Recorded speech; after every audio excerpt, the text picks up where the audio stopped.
homelessness while she's actually looking for Walmart. Thank you, Queens. Thank you, Queens Bridge. Let's acknowledge the ground that we are on, which is the point of zero. This is the ground zero for the fight for public housing and fully funded, dignified housing in the United States of America.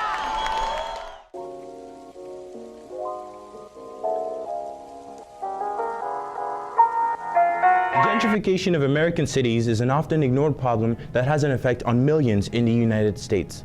With the 2020 election fast approaching, we are tasked with picking an issue we feel candidates should focus on. We chose to focus on our nation's capital, Washington, D.C. as a case study for the impact of gentrification. But first, we have to have an understanding of what gentrification means. So for us, gentrification is a process of displacement. So we see this process as actually starting before people are even displaced with disinvestment. So if you look at the history of DC, you'll see that there was periods where there was really a lack of investment in the city. It's called gentrification. It's what happens when the property value of a certain area is brought down. Huh? You listening? Yeah. They bring the property value down.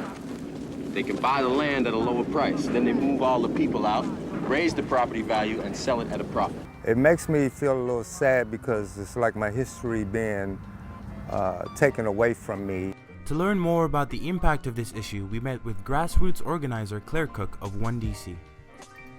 So 1DC, we're a grassroots community organization. We organize longtime DC residents, working class people, especially Black people who are born and raised in DC, for our human rights to housing, income, and wellness. A process that began as a form of urban renewal in the 1940s to support poor neighborhoods quickly turned upon the same people it sought to protect. Systems of gentrification disproportionately affect poor and minority communities. So because DC was a majority Black city, it was the chocolate city, right, nicknamed Chocolate City, we can see that it has an impact on mostly Black people and other people of color, immigrant communities who are being displaced.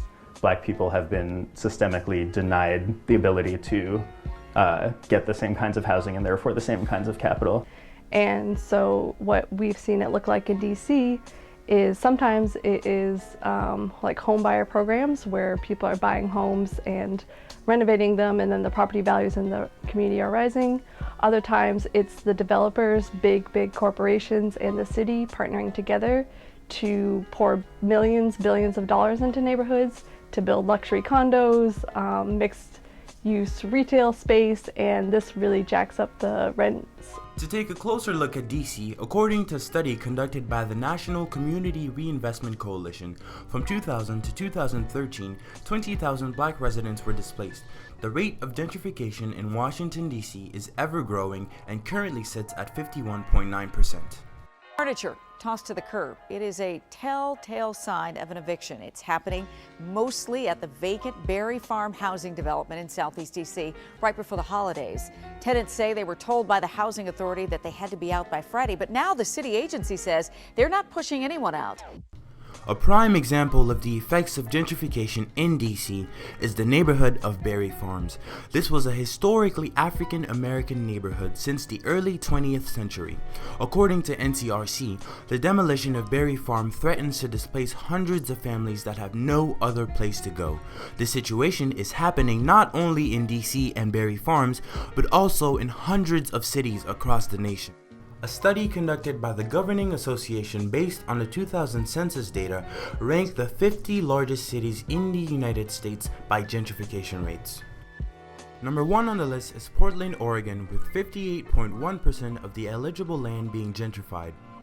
Next up, our case study, DC, with 51.9%. Minneapolis, Minnesota, with 50.6%. Seattle, Washington, with 50%.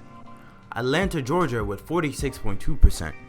But the list goes on and serves to paint gentrification as a national issue that candidates of the 2020 election should focus on.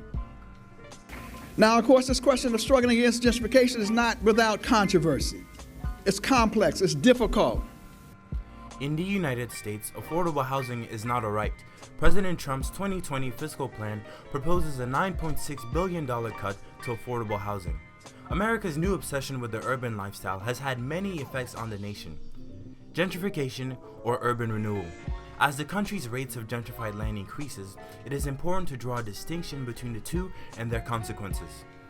Gentrification is an issue that currently grips our nation and threatens to destroy the cultural and historical value of specific communities. Gentrification takes many different forms, from the displacement of minorities to the movement of local businesses in these communities.